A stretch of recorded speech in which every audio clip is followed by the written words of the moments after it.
Everyone in town whispered the same thing. The billionaire's only son was dying. Doctors stood in front of cameras and said the situation was getting better, that there was hope, that the boy's future was still within reach. But inside the tall gates of the Carter mansion, the truth told another story. Every single day, Alex's condition grew worse. Every sunrise meant less strength in his body. Every night meant another battle to breathe. And no matter how much money his father poured into medicine, specialists, or private hospitals, the boy's life continued to slip further from his hands. Thomas Carter had everything money could buy. His name was enough to open doors, close deals, and silence doubters. But when it came to saving his son, he was a powerless man. A devastated father. A man who sat night after night at the edge of his boy's bed, staring at a fragile chest that rose and fell like it could stop at any second. Quick pause: if you believe some battles are won with heart, not money, hit subscribe, turn on the bell, and drop hope in the comments so Alex isn't fighting alone. Don't forget to tell us where you are watching in from too. Now let's dive deeper. The mansion itself had changed.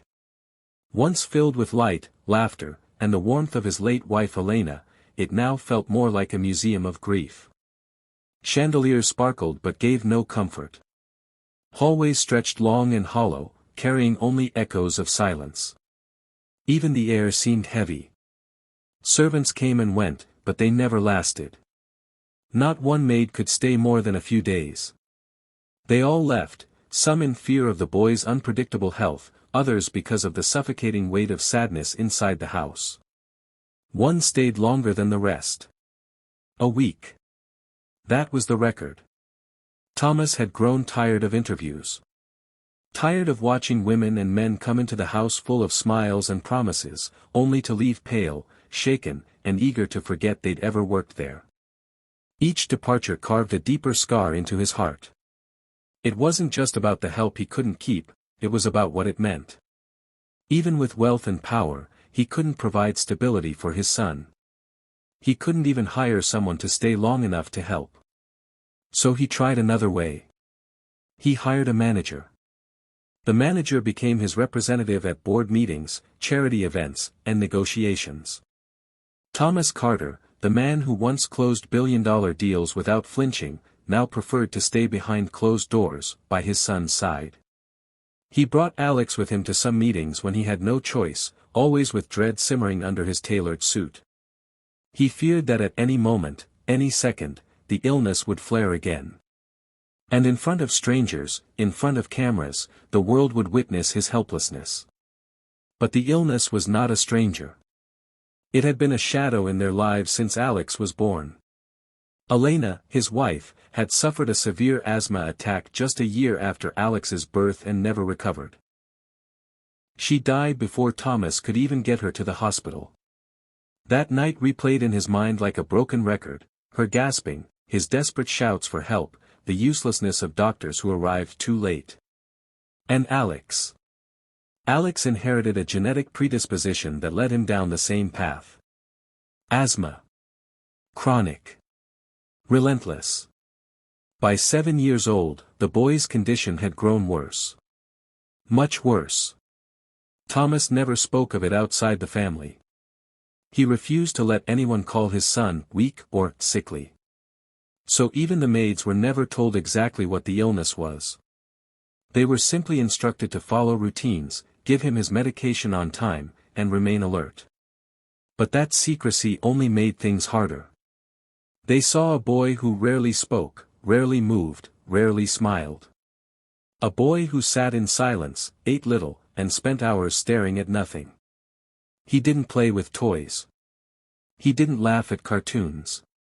Even the tablet in his hands remained a black screen most days. Alex's silence made people uneasy. His fragile breaths made them afraid. And the empty mansion, filled with the ghost of his mother and the despair of his father, swallowed them whole until they ran. Then came a vacancy. Another maid was needed. The job appeared on a website, as it always did. Dozens saw it, but most didn't apply. The few who did were filtered through background checks and interviews, only to be turned away or turned off by what they heard. But one applicant stood out, not because of her experience, but because of her determination. Her name was Alina. She wasn't the kind of woman you'd expect to walk through the golden gates of a billionaire's estate. She had no polished resume. No glowing references from wealthy families. In fact, she had been rejected from many jobs before this one. No experience, they told her. Not qualified. But Alina had something that couldn't be measured on paper. She had courage. She had heart. And she was tired of being told no. So when she saw the listing for a maid position at the Carter mansion, she didn't hesitate. She clicked apply. The process was surprisingly brief. No endless interrogations. No pile of forms. Thomas had stopped caring about formalities, he just needed someone to stay, someone who wouldn't abandon his son after a few days. Alina's application came at the right moment, and within hours she received a message, "You're hired. Report tomorrow." When Alina arrived, she expected chaos. She expected noise, activity, and perhaps the strictness that came with working in a billionaire's home. Instead, she stepped into silence. The mansion gleamed as though no one lived there. Floors polished to glass. Furniture untouched. Curtains drawn halfway. It was beautiful, but unsettling. Her footsteps echoed as she walked through the grand foyer. Alina had never seen marble shine like this. It wasn't just the polish, it was the stillness. The foyer reflected her face as if the floor were a mirror, the chandelier's crystals scattering tiny stars over the walls. That should have felt beautiful. It didn't. Beauty needs breath. This house felt like it was holding its breath. A butler she'd only glimpsed in passing took her bag and disappeared. Another pair of staff shoes clicked once, then fell silent. No bustle. No hum of a household in motion. A mansion this size should have had a heartbeat, doors opening, trays clinking, muted laughter from staff who were careful, but human. Instead, Alina could hear the softest rub of her fingertips when she clasped her hands together to hide the tremor. Thomas Carter stood at the edge of the living room, one hand in his pocket, the other braced on the back of a sofa like the fabric might steady him. He was tall, made taller by the stiff lines of his suit. His tie was perfect, but his eyes gave him away. Exhaustion turns eyes into glass. You can see through the polish and straight into the ache. She recognized his face from headlines on her phone, mergers, donations, a photo of him cutting a ribbon with a mayor one spring. He was always smiling in those pictures, that practiced, relaxed smile that men wear when they've never had to wonder if a door will open for them. The man in front of her wasn't smiling. He nodded once. "You're Alina," he said. "Yes," she answered, trying to sound steady. He gestured to the sofa. Alex sat there with his legs tucked under him, small and still. 7 years old and already moving like he was older than time. His hands rested on his knees, palms down, fingers motionless. He didn't lift his head when she stepped closer. He didn't fidget. Children fidget. They tap, they wiggle, they ask. This child didn't. Thomas cleared his throat. "Your duties are straightforward. You'll clean. Prepare simple meals as assigned. But most important, medication. Timings are on the list in the kitchen and the copy I'll place in your room. He won't ask for it. Don't wait for him to ask." "I understand," Alina said. "If anything changes, breathing, color, if he seems lightheaded, you call me. Immediately. You don't wait. You don't try to be a hero. You call." She nodded. The words fell into her like stones. She kept her eyes on the boy, who didn't blink much. His lashes were long and dark, casting small shadows on his cheeks. He seemed to be listening to something inside his own head, and it wasn't her. Thomas didn't invite small talk, and Alina didn't reach for it. He led her through halls of quiet luxury, past rooms that looked staged for a magazine spread. A piano stood by a wall of glass. Not a fingerprint. Not a smudge. Like a set piece no one touched. Somewhere, a clock ticked. The sound rang too loud, then vanished. The staff corridor cut sharply off from the main house, like a backstage wing. In her room. A narrow slice of space near the storage closet, Alina found a bed low to the floor, a thin mattress, a wardrobe with a door that stuck on the bottom corner, and a small window with a slice of sky. She set her bag down and pressed her palm flat to the mattress to feel its give. It hardly had any. She didn't mind. There had been shorter nights, harder floors. She breathed, then stood again. Work first, fears later. In the kitchen, stainless steel gleamed under white lights. The counters were lined with labeled bins that told the story of the boy's life: inhaler spacers, nebulizer cups, disposable masks, a digital peak flow meter, a small notebook with dates and numbers. There were charts taped inside a cabinet, times, doses, symptoms to watch for, emergency steps in bold. It was all clear, precise, and completely human. Someone had been trying. Someone had been scared.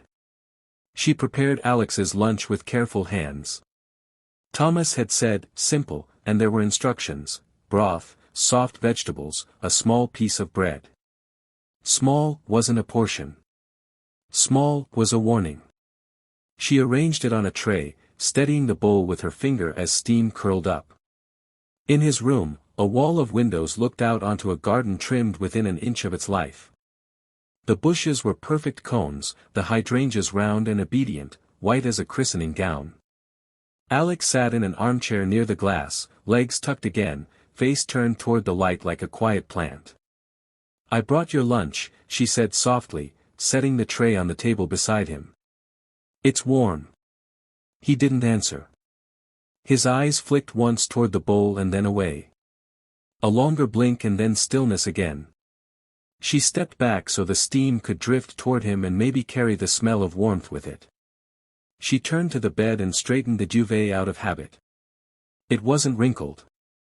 Nothing in this room was. A small stack of books sat on the nightstand. They weren't children's books with cartoon covers. They were simple readers with big fonts and wide spacing, the kind teachers use when the point is to keep a child from getting discouraged by too many words crowded together. Alina didn't try to fill the room with talk. She rearranged the pillow corners.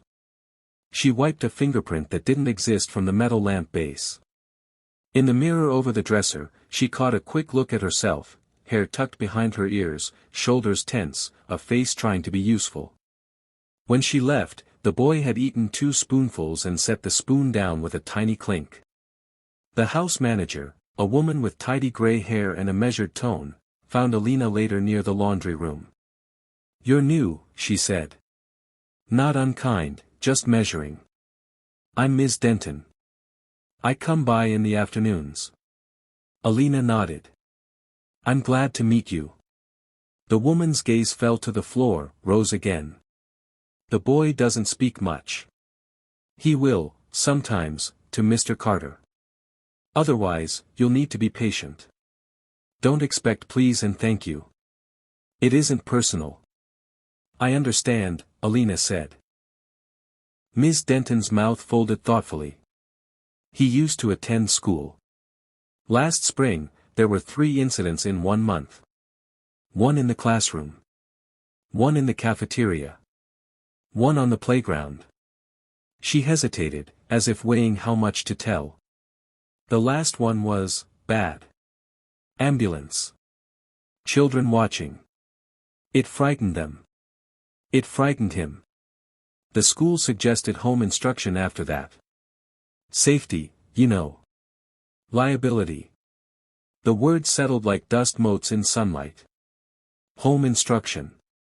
Safety. Liability. None of those words were friend. "Does he have anyone? Boys from his class who visit?" Alina asked. Ms. Denton shook her head. Children move on fast.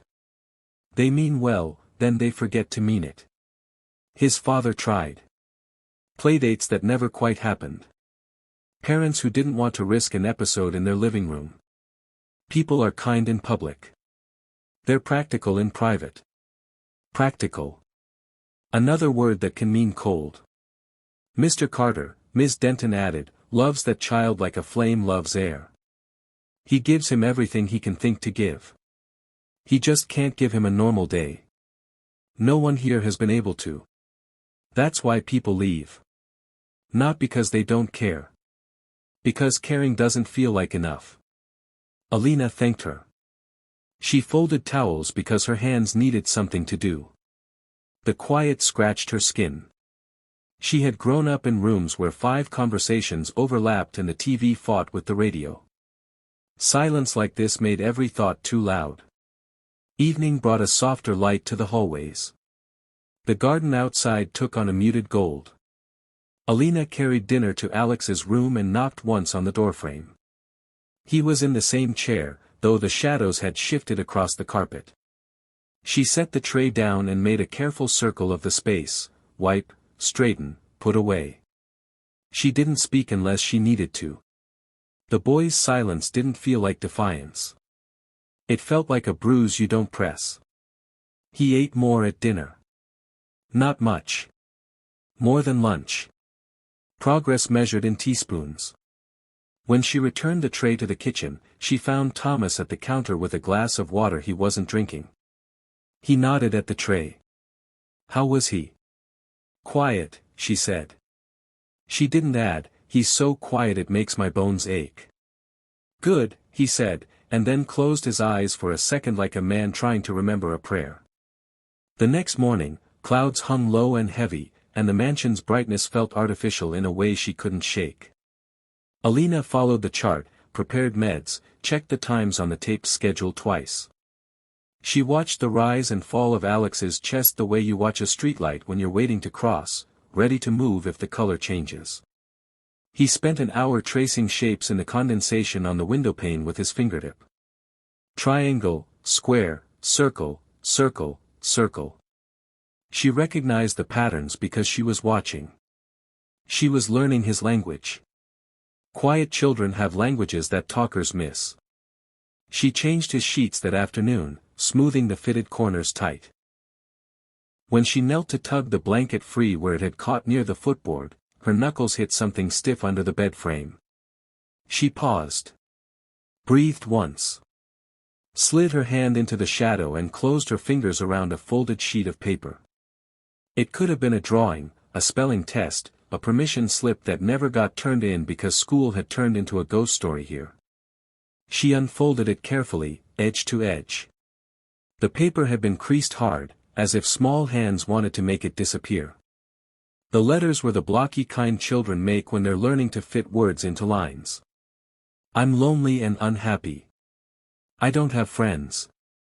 The period after friends was pressed so hard it nearly broke the page. There was a date in the corner. A month ago. 30 days is a long time in a child's life.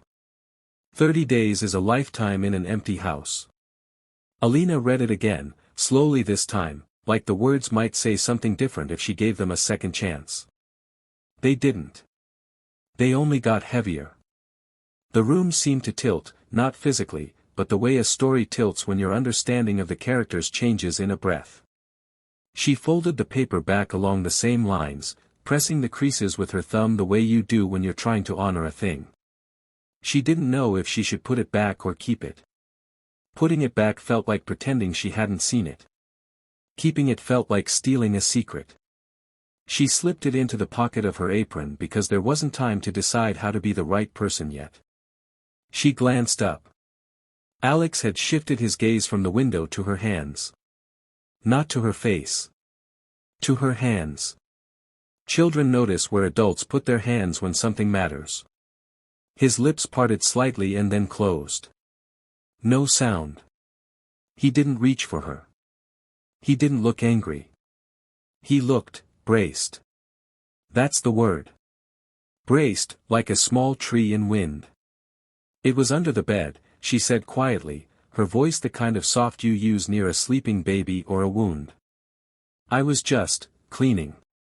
He turned his face back to the glass. A flicker, then gone. She finished the sheets, corners smooth, blanket folded down just so. She straightened the stack of readers on the nightstand, lined the spines up. She wiped a circle on the window that didn't need wiping. Anything to give her hands a task while her head roared. On her way out, she paused at the door, fingers on the frame. I'll be back with dinner, she said, because practical words sometimes keep a room from unraveling. He didn't nod. He didn't need to. In the hall, Alina leaned against the wall and let her breath out through her teeth. It felt wrong to breathe like that inside this place, but if she didn't, her chest might splinter. She carried the paper to her room like it might break if she moved too fast. Sitting on the edge of her narrow bed, she opened it again and placed it on her knee. The handwriting had that hesitant certainty of a child who tries to be neat so adults won't get mad. The sentence was short enough to memorize. She didn't want to memorize it. She could feel it sitting under her ribs anyway. She thought about Ms. Denton's words, ambulances, the playground, practicality. She thought about parents who flinched at the risk and the oxygen mask and the what-ifs. She thought about Thomas standing in the kitchen with a glass he never drank from. She thought about Alina, the mother in the photographs in the hall, smiling with a baby in her arms, a baby who would grow up in a world shaped by the absence of the person who had held him first. Alina pressed the folded note to her chest and closed her eyes for a count of 5. When she opened them, the room was the same, the window was the same, the bed was the same, but the job was not. Caring for a child's body is a map with steps. Check this. Time that. Call if. Caring for a child's loneliness is a blank page. It asks you to try. It asks you to risk getting it wrong. It asks you to stay long enough to learn the language. She slid the paper into the small drawer beside her bed and closed it with her palm. The click sounded too loud. She winced and breathed a small apology into the air, as if the house could hear. Back in the kitchen, she measured out broth and chopped the softest vegetables. Her hands moved, but her mind walked circles around that single sentence. She carried the tray down the hall, listening to the quiet creak of the floorboards, counting breath, counting steps, like someone pacing outside a hospital room. Inside Alex's room, the garden had faded to gray. The hydrangeas looked like clouds that had forgotten they were flowers. She set the tray down and glanced at the boy. He was looking at the place on the floor where her knees had been when she'd pulled the note from under the bed.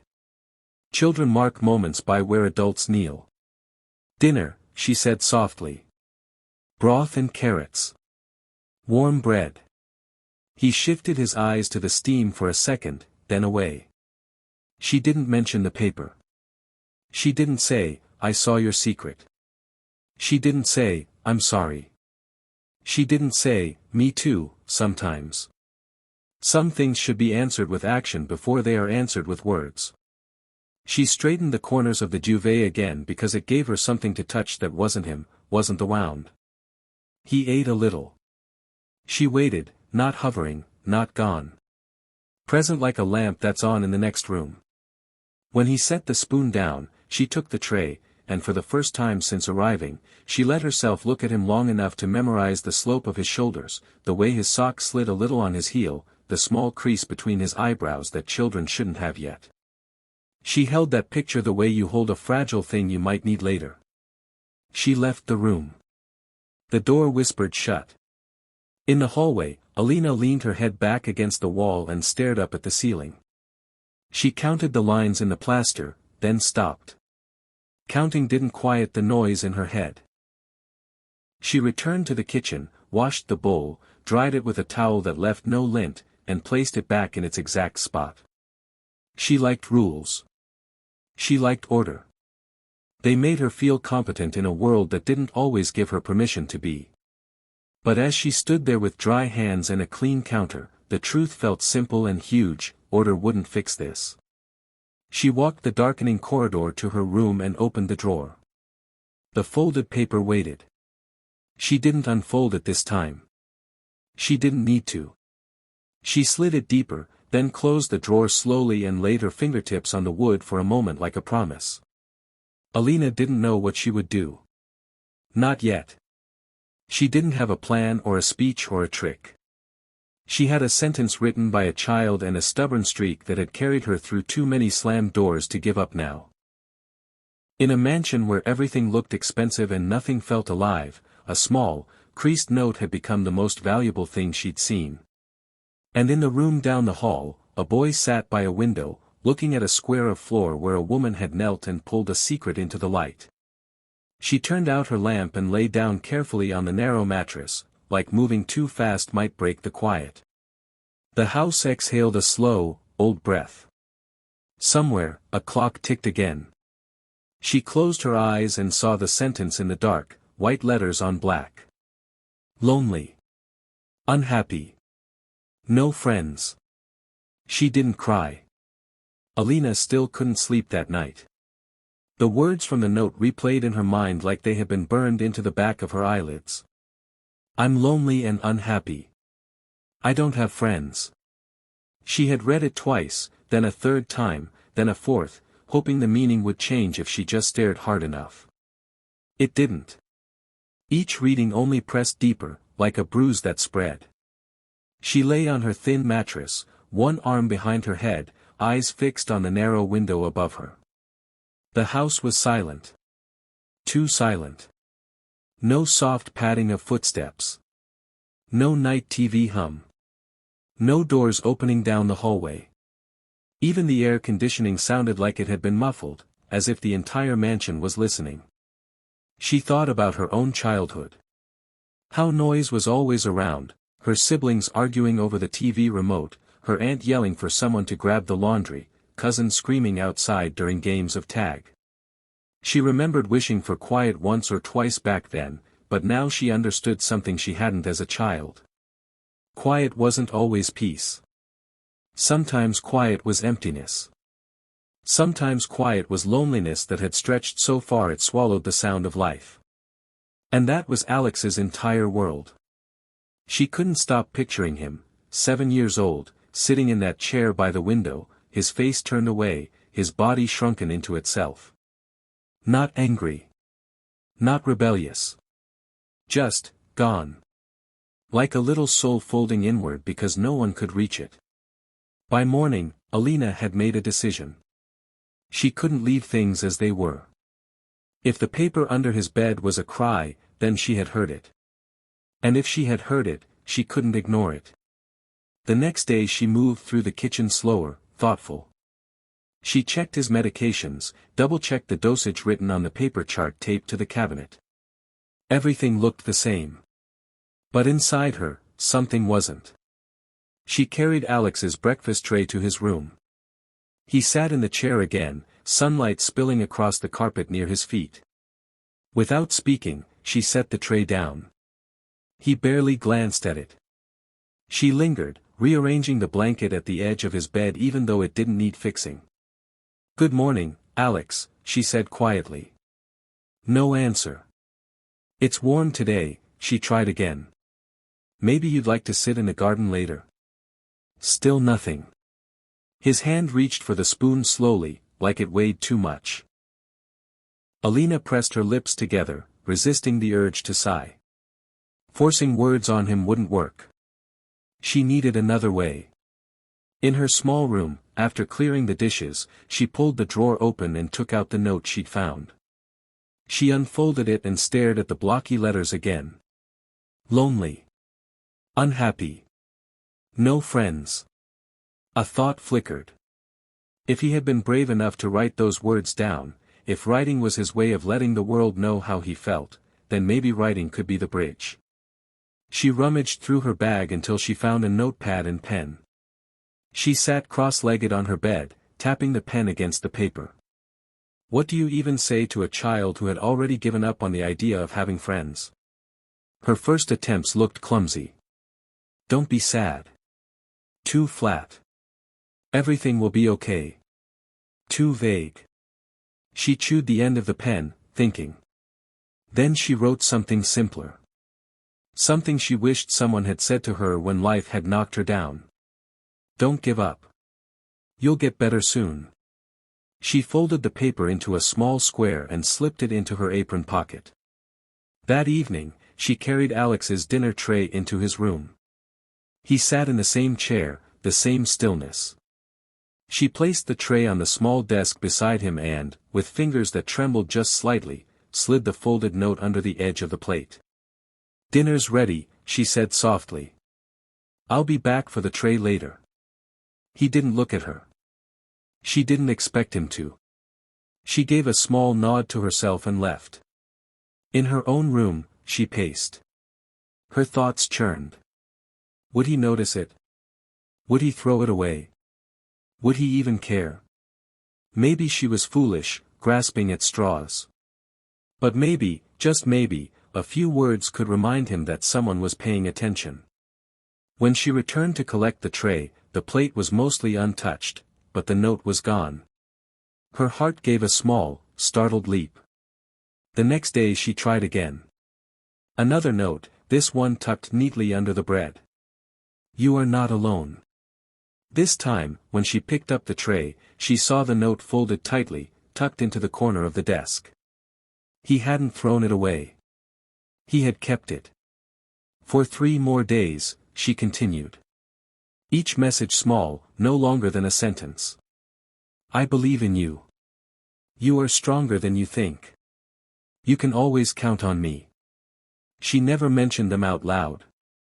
She didn't ask him if he read them. She just wrote, folded, and placed them under the plate like secrets between them.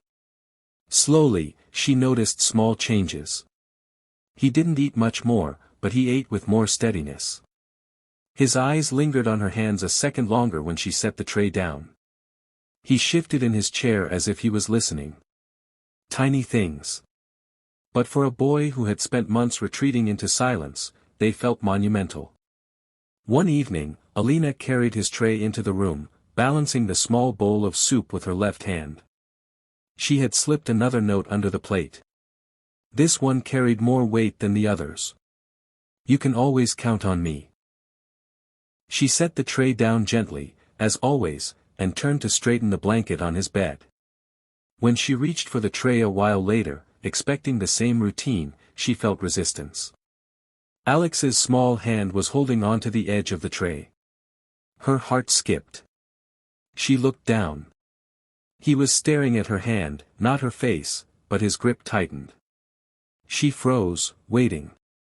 Then, in the softest voice she had ever heard, he asked, "Are you sure that I can count on you?" Alina's throat tightened, but she steadied her voice. She crouched beside him so she was level with his chair. "Yes," she said, her voice calm but sure. "You can always count on me." For the first time, Alex lifted his eyes to hers. They were wide, uncertain, glistening with something she couldn't name. Slowly, he let go of the tray and reached for her hand instead.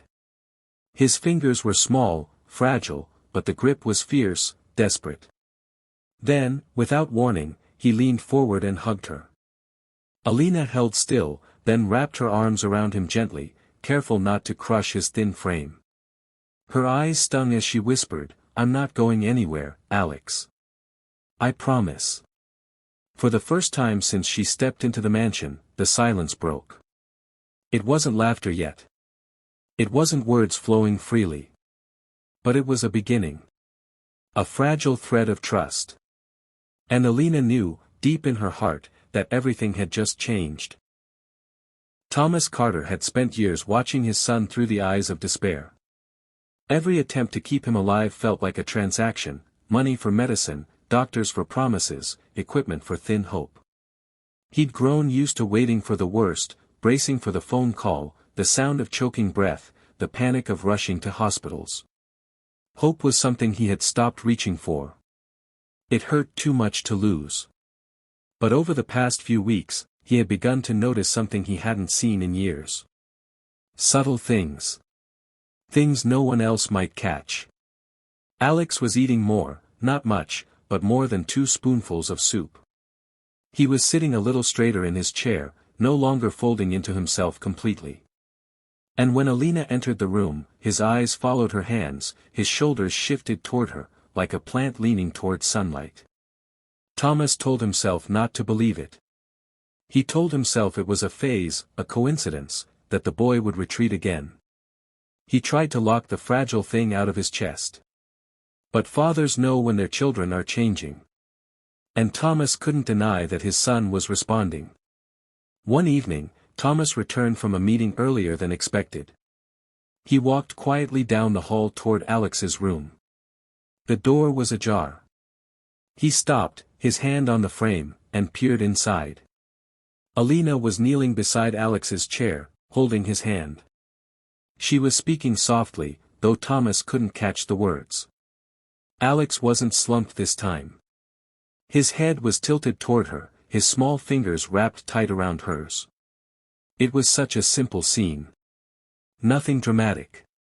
No laughter, no games. Just connection. And yet, for Thomas, it felt like watching the impossible.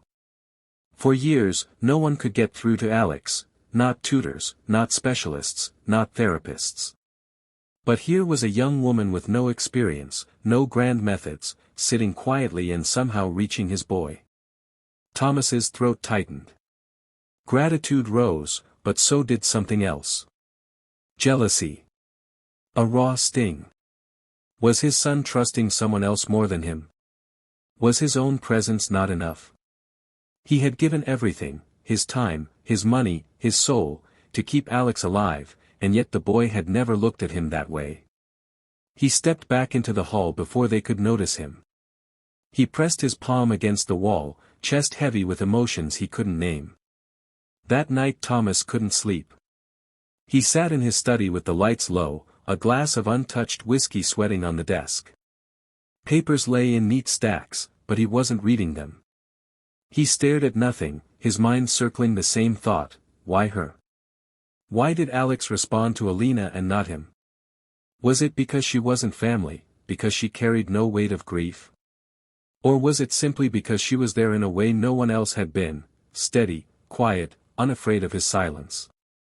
He closed his eyes, fighting the urge to feel bitter. Maybe this wasn't about him. Maybe it was about Alex finding a hand that could steady him when his father's was too heavy with sorrow. For the first time in years, Thomas allowed himself to admit it: maybe he couldn't save his son alone. It happened near midnight. Thomas was in his room, half dozing, when a sound tore through the quiet. A ragged, desperate wheeze, followed by coughing that rattled the walls. He bolted upright. Alex. He sprinted down the hall, bursting into his son's room. Alex was hunched forward in the chair, his chest heaving violently, his face pale with panic. His small hands clawed at the armrests as if he could anchor himself against the air slipping away. Thomas's heart dropped into his stomach. No, no, no, he rushed forward, fumbling with the drawer for the inhaler, his hands shaking too hard to grip it. Alina burst in from the other side, already pulling the nebulizer kit from its case. Her movements were quick, controlled, unlike his frantic fumbling. "Mr. Carter, tilt him forward," she said, her voice firm but calm. Thomas obeyed instantly, supporting Alex's back as Alina fitted the mask over his face. She pressed the button, the low hum of vapor filling the air. "Breathe, Alex," she murmured steadily, her hand brushing his hair back. "Just breathe with me. In, out. You're safe. I'm here." Thomas felt his son's frail body convulse against him, each breath a fight. His own chest ached with helplessness. But Alina's calm never broke. She kept speaking, her tone steady, guiding Alex through the storm. Minutes stretched like hours. Then, slowly, the ragged wheeze softened. His chest rose with more rhythm, less panic. His fingers unclenched from the chair. Thomas exhaled a trembling breath he hadn't realized he was holding. Alex leaned weakly against the cushions, eyes heavy, breathing shallow but steadier. The machine's hum slowed, then stopped. Alina removed the mask gently, wiping his damp forehead with a cloth. "You're okay," she whispered. "You did so well." Thomas's hands were still trembling where they held his son's shoulders. He looked at Alina, and for the first time, his eyes weren't guarded. They were wet. "Thank you," he whispered hoarsely. Alina shook her head. "He's strong. He just needed someone to remind him." Thomas swallowed hard. He had been here before, so many late-night attacks, so many moments where Alex hovered on the edge, but never like this. Never with someone else carrying half the weight with him. When Alex finally drifted into sleep, Thomas lingered by the bed, watching the rise and fall of his chest. Alina sat in the chair nearby, her presence quiet but solid. For once, Thomas didn't feel alone. Hours later, when the house had returned to silence, Thomas stood in his study again. The untouched whiskey was still on the desk. He picked it up, stared at the glass, then set it down. He ran both hands over his face and let out a shaky sigh. Alina. She had been in this house for only weeks. No training. No glowing references. Just a stubborn heart and a calm hand. And yet, she had done what he couldn't. She had reached Alex. She had steadied him. She had kept him from drowning in his own loneliness. For years, Thomas had believed money could solve anything. Money built this mansion. Money bought the best doctors, the best machines, the best care. But tonight had proven something money couldn't buy. Love. Patience. Presence. And he realized something else, too. If Alina left, if she walked away like the others, his son would retreat deeper than ever before. He couldn't let that happen. He wouldn't. Thomas turned toward the dark window, his reflection faint against the glass. He whispered, more to himself than anyone else. "She's not just a maid." He let the words settle. They felt right. They felt true. No matter what it cost, Alina was staying. The days after the midnight attack carried a different rhythm in the mansion. It wasn't loud. It wasn't sudden. It was subtle, like a house learning how to breathe again. Alex recovered slowly, his chest still fragile, his steps light. But there was something new in him, something Alina noticed each time she entered his room. He no longer folded completely into the chair by the window. His head lifted more often. His eyes met hers, even if just for a second. And when she brought his meals, he didn't push the tray away. He ate more. Not much, but enough to make her hope. Thomas noticed too. He tried not to stare, but he found himself pausing in doorways, watching without speaking. His son wasn't cured. His health was still delicate. But he wasn't disappearing anymore. There was a spark. And that spark had come back because of her. A small change. It began with words. For the first time in months, Alex spoke to Alina without being prompted. She had just placed his lunch tray on the desk when he whispered, "The bread is warm." She froze, her hand still on the edge of the tray, then smiled. "Yes. I made sure it came straight from the oven." He didn't say more, but he took a bite. She stepped back, her throat tight with relief. It wasn't much, but to her, it felt like a door cracking open. Later that day, Thomas came into the kitchen and found her kneading dough. His voice was quieter than usual when he said, "He talked to you?" Alina looked up. "Only about the bread." "But yes." Thomas nodded, almost to himself. "He hasn't, for a long time." His words trailed off.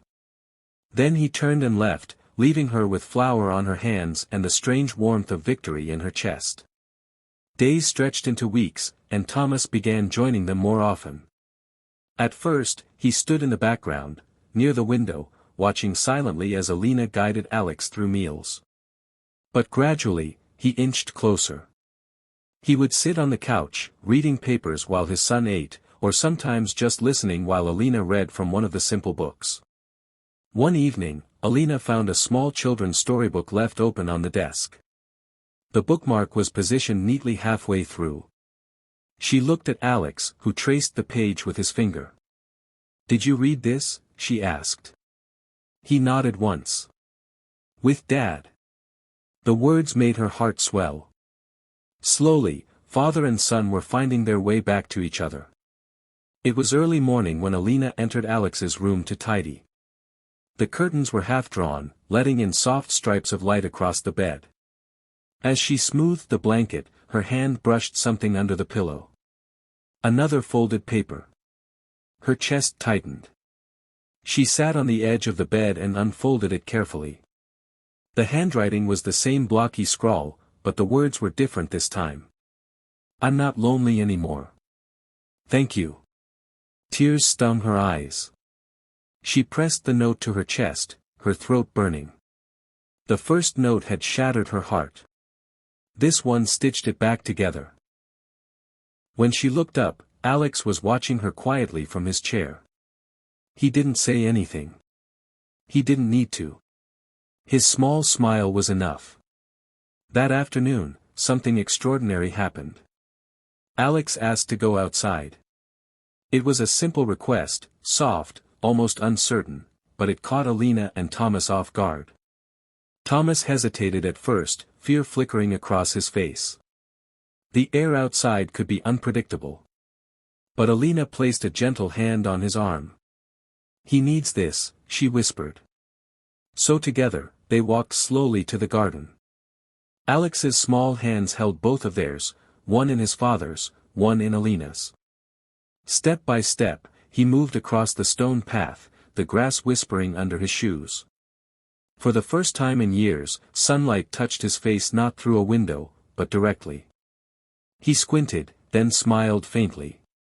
The garden, once trimmed into soulless perfection, seemed alive again. When a butterfly drifted near, Alex's lips parted.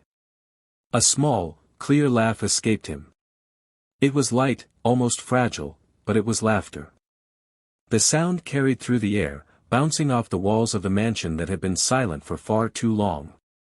Thomas stopped walking, his chest heaving as he listened. His hand trembled in his son's grip. Tears blurred his vision. Alina glanced at him and saw not the billionaire with power, not the man who had hired her out of desperation, but a father finally hearing the sound he thought he'd lost forever.